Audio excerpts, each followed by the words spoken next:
Bonjour et bienvenue sur Homemade School. Dans cette vidéo, nous continuerons d'en apprendre un peu plus sur le Map Viewer de ArcGIS Online et nous allons voir particulièrement comment créer des zones tampons.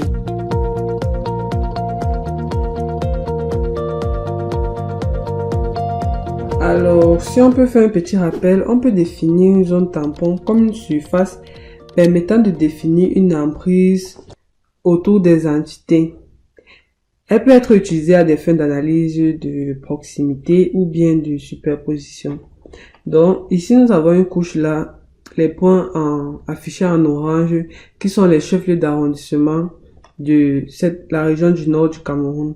Donc, nous allons créer des zones tampons autour de ces points-là.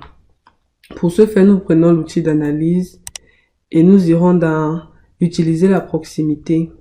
Ensuite, on va prendre l'outil créer des zones tampons.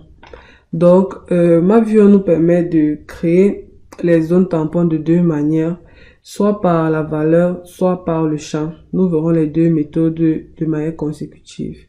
Donc, premièrement, nous allons choisir la couche concernée, c'est-à-dire les chefs-lieux d'arrondissement. Ensuite, nous allons procéder d'abord par la valeur. Ici, il nous faut définir une valeur qui sera la même emprise sur chacune des entités de notre couche. Donc, on peut prendre ici, par exemple, 15 km. On choisit l'unité, le kilomètre. Et maintenant, stratégie de superposition. On peut choisir que les zones tampons se superposent ou bien qu'elles se fusionnent. Bon, moi, je préfère qu'elles se fusionnent. Ensuite, on renseigne le nom de la couche en sortie. Je vais, par exemple, l'appeler buffer chef-lieu 1.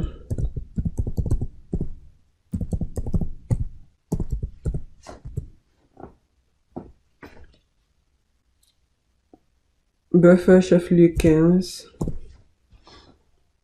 Ensuite, j'exécute.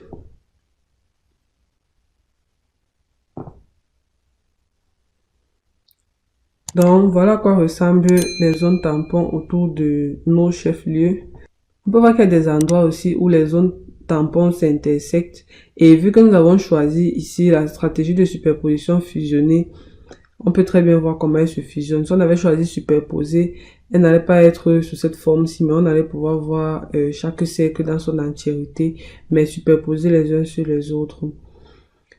Donc, maintenant, nous allons désactiver ça et nous allons voir la deuxième méthode.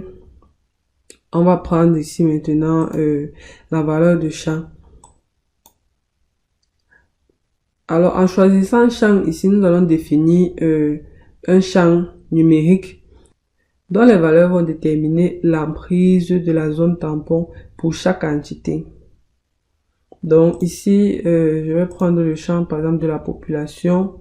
Vu que chaque localité a une population qui est différente, ça veut dire qu'ici on n'aura pas une zone tampon constante avec une valeur fixe comme vu précédemment.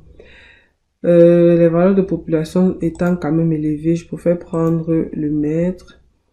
Bon, vu que nous avons fusionné tout à l'heure, on va essayer de prendre superposer maintenant pour voir à quoi ça ressemble. Ici, je vais appeler buffer chef-lieu population. Ensuite, j'exécute.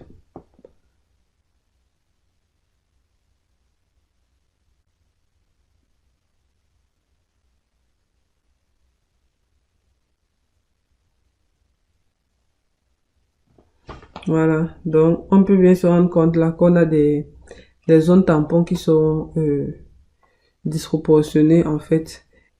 Nous avons ici un gros cercle qui va forcément correspondre au chef-lieu de la région qui est Garoua, vu que c'est la capitale régionale, donc sa population est forcément plus grande que celle des autres chefs-lieux d'arrondissement. Voilà donc comment créer des zones tampons de manière très simple dans ArcGIS Online. J'espère que cette vidéo vous aura aidé. N'hésitez surtout pas à vous abonner à la chaîne Homemade School si cela n'est pas encore fait, à nous laisser des likes, des commentaires et aussi à partager nos vidéos. Merci beaucoup d'avoir regardé et à très bientôt.